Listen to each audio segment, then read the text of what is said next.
Thank you, Dr. Kumar, for that insightful presentation. Your insights on air quality, industrial, vehicular, and construction emissions, along with climate-responsive environmental system, have certainly provided us a valuable food for thought for all of us. Let's move on to our next speaker, Mr. Rutvij Shah, who represents a new generation of environmental technology professional working in the intersection of engineering, innovation, and digital transformation. Mr. Rutvij Shah represents Prima Equipment and specializes in advanced air quality monitoring system and emission system.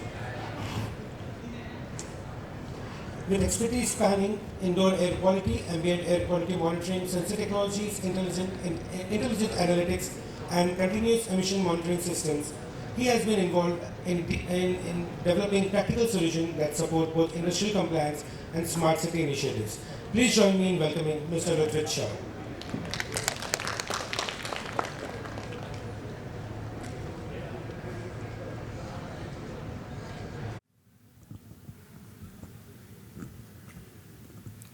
So today I'm gonna talk about from detection to get the right decision about ambient air quality and also for indoor air quality. And what is all this? For real-time air quality for future-ready cities, where we and our children can actually live in comfortably and in a very healthy space. So the hidden air crisis that Sir already told us, because of ambient air quality, worsening ambient air quality in India and across the world, there are many deaths, there are many diseases like asthma, which is prevalent. Sir also highlighted that just measuring the ambient air quality is not the solution. And currently we measure like in a single spot in a city. We also lack hyperlocal AQI data of various regions in the same city. Sorry. And so due to this, delayed action is taken. For fast action, we need relevant data which can be acted upon in just a few months or in few years. So there are two major approaches to air quality monitoring. Currently in India, the regulatory based air quality monitoring is done via analyzers. Now, analyzers mostly are imported. They are of very high cost. They have high maintenance cost, and they need big area and and also more manpower to install and to sustain. In same way, sensor-based air quality monitoring. That is a new approach which has taken form in the last 20 years. It is more low cost, and with that, we can get more localized AQI data. So I'll just tell you how. So currently, whatever air quality we measure, we see it on Google or we search it on Google. Now it does not show that this air quality is of this particular area. It just shows for Mumbai or for example, Bandra area. But what about your house? What about the air quality exactly where you live, where your children go to school, where your elderly go to parks, where your women are in your house? So what about the areas where factories and offices are located? So sensor-based air quality, with the cost of a single analyzer-based system, we can deploy 10 sensor-based systems in the same area to get hyperlocal coverage. And with that, any citizen of our country, they can scan a QR code and they can get the hyperlocal AQI of the area they live in or the area that they work in. And so in this way, we can build a scalable network for a future-ready city. So for example, in a particular area, the PM10, PM2.5 particulate count is very high. So we can take action in that particular area instead of taking action in whole Mumbai. We can take particular action in that area to reduce construction or to get more footpath pavement roads so that the dust from the sides of the road does not blow up in the air every time. These are all very small points, very common sense points that should be acted upon, but they don't get acted upon because we don't have relevant data for that specific location, for that specific community to act upon and see. So, on to the next point, sir already told us the various air quality parameters that we have to measure. I'll just give a brief intro to them. First is SO2 and NO2. So these are emitted by industries and also by our vehicles. Any petrol or diesel vehicle also emits them. Then the second point is CO and O3. So traffic and also smog. These are all indicators for smog and wherever the traffic is more. So CO and O3 are also important parameters to be measured to know what type of pollution is happening in your local area. Similarly, PM2.5 and PM10, sir already said by construction activities, vehicular dust, etc., contribute to this particulate matter. Then the TVOC compounds from solvents and also from emissions. They are all important for ambient air and as well as our indoor air quality. And the last point, temperature and humidity. These are all also very important because according to WHO, for a human being, the comfortable humidity is between 40 to 80 and the air quality index, which is better for us, is below 100 and the temperature is between 25 to 30. So with these parameters, we can actually know the level of health that we have and the level of comfort that we are living in. Also in India, the temperature varies in day and night by a large degree. In sunlight, the temperature can go up to 50 degrees, while at night, the temperature can go as low as 20 degrees. So temperature compensation in properly manufactured ambient air quality systems is important to get accurate data 24/7.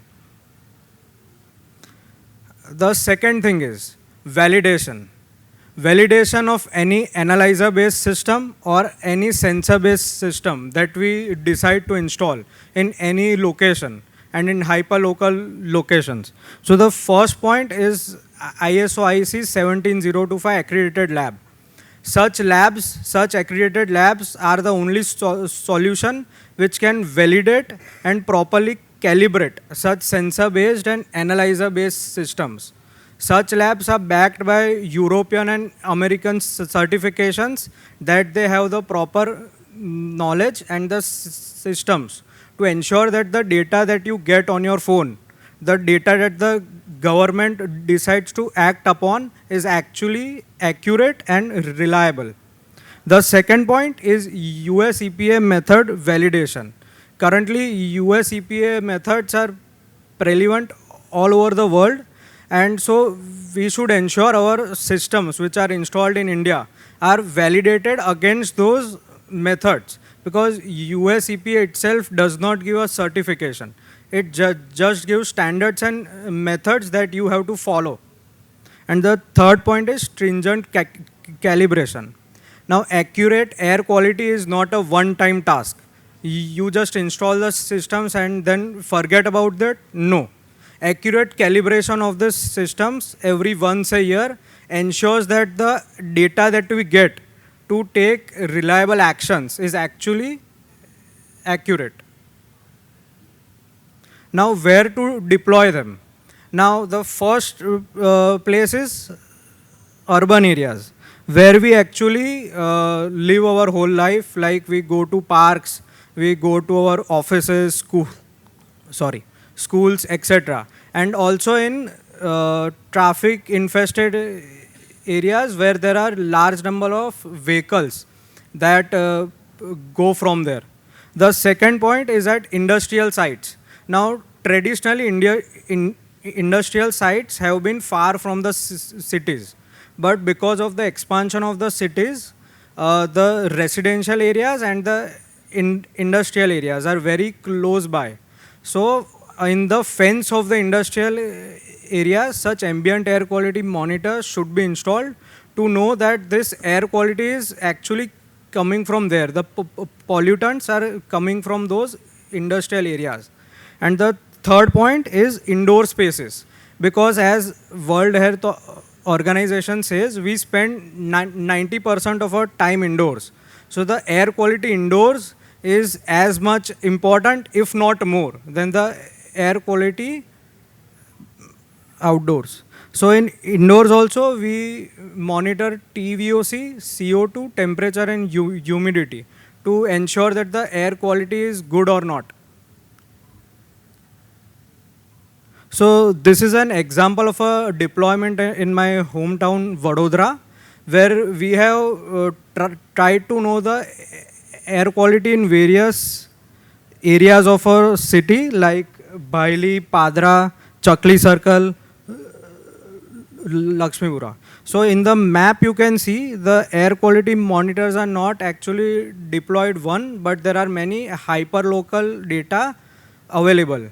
So with this data we can get actionable insights on which area actually has bad air quality and what steps can be taken to improve that air quality. So analysis of such air quality will help us to know which parameter is actually more, which pollutant is actually more, and then we can get to know this pollutant has occurred from which source has emitted this pollutant, and then we can work on to mitigate that source to ensure that the source is actually stopped, so the pollution stops. So what is the path forward? The first point is detect. To detect air quality inside and outside in various hyperlocal points. Second point is validate. Validate that the data that we actually get is accurate, because if we get inaccurate data and we make policy according to that, then it will not be sustainable for the future. The third point is visualize. Visualize this data so you can present to the stakeholders what next action to be taken. Fourth point is decide what action to take, in which specific areas what action to take, so that the air quality and the life quality of ourselves increases. And the fifth point is sustain. This is the most important and the most hard point, I can say, because sustainability is the way we can build future ready cities and we can actually live a long life. So what is our dream? Our dream is a complete air quality ecosystem where ambient air quality, indoor air quality and the validation, all three go step in step, so that everything is in a complete ecosystem and we can take actionable insights on the air quality around us. So on this Environment Day, let's take a commitment to building future ready cities for us and our children, because it is not for us, it is also for our next generation and the generations to follow. Thank you everyone, have a great day. Any questions that you have? Thank you.